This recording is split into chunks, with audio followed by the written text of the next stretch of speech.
Hello everybody, welcome to another video. In my last upload I was showing you how to re-roll film, and I mentioned another camera that I purchased, a vintage camera I purchased, and here it is, and I wanted to sort of show you in a bit more detail.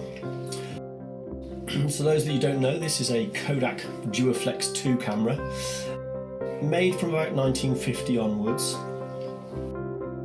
This is a UK made version, but obviously being Kodak they were also made in the States and also in Canada as well.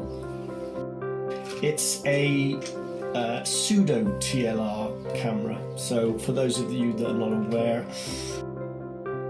quite often when we think of cameras we think of SLRs, whether they be film or digital.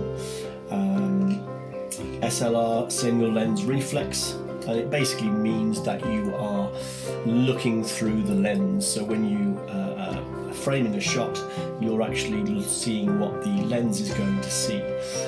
Whereas some cameras obviously have a separate viewfinder, the lens and the viewfinder are separate. A TLR, basically a twin lens reflex, is a sort of halfway in between the two, but this is actually pseudo. Don't worry about this too much, it's not really relevant to the video, but this distinctive two lenses on the front was very fashionable, and there are lots of cameras out there that do feature this setup. So basically the camera here was available in two different types actually. So this one is a fixed focus lens. So we have a lens at the top here, which is the one that we're actually looking through when we look at the shot we're going to take. This is the one that actually takes the picture. This is fixed focus, so I can't alter the focus on this.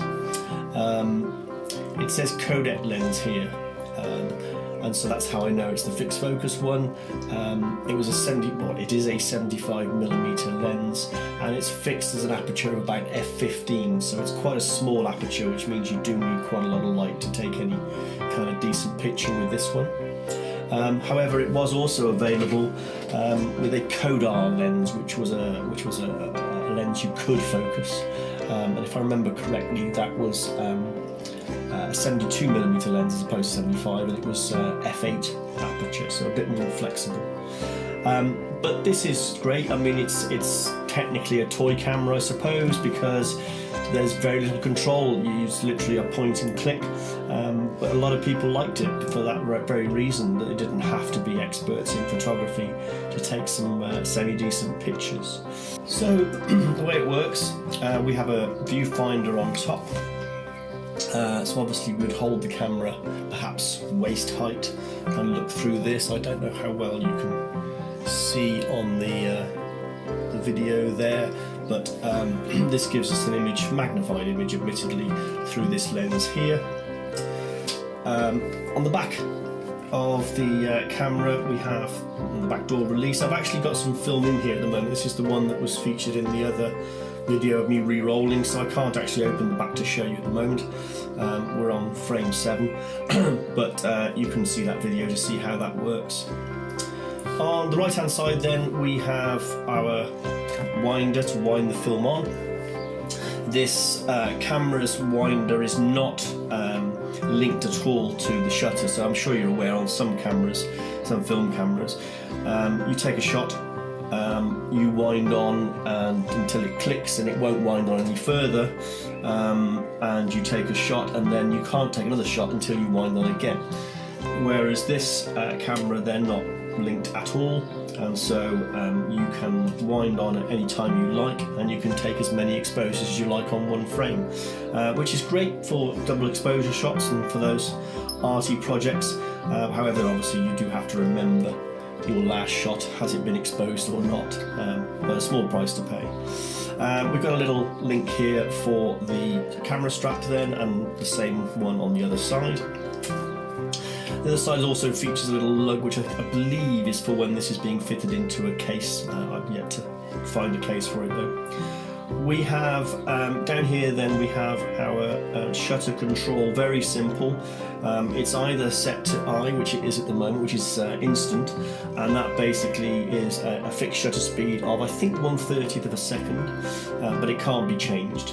By switching it to B or bulb setting, then the shutter, then you can press and hold and the shutter will remain open until you release it for you to time your own exposures. But obviously for most people we would leave it online. And then finally here we have our contacts for flash. Don't think flashes for this are available anymore, the bulbs and that sort of thing, so it's not something I'm concerned about, but that's what that is there. So all in all, pretty simple, straightforward camera, however, was very, very popular, and I'm hoping that we're going to get some good shots from it, but obviously they'll have to wait and see, and you can find out in a future video. Thanks again for watching, really appreciate you all. I enjoy making these videos, but it makes it all the better to know that other people enjoy watching them. So please like, subscribe, share and help me build my viewership up. Projects for the future, I've got a couple. I've got some more 120 film that I've ordered, but this time in colour, so I'm quite looking forward to trying that out in one of the cameras. I've also managed to acquire 2 new 35mm cameras, so please, I'm really pleased with these, so please look out for future videos including those. In the meantime, thanks again, talk to you soon, take care.